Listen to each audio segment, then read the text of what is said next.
how to fix GTA 5 crash after Rockstar logo isn't quick. If you want to fix it, all you need to do, just right click on GTA 5 here, go to properties, and after that go to compatibility and then click change settings for all users, and after that just enable those two options and click OK, and now click OK again, and then go to this search bar here, type device, and you'll find device manager, click on it, and then go to display adapters and right click on your GPU, click update driver, click search automatically for drivers, and that's it.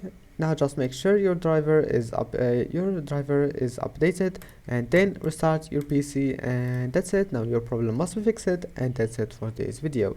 If you like this video, don't forget to like and don't forget to subscribe, and see you in the next video.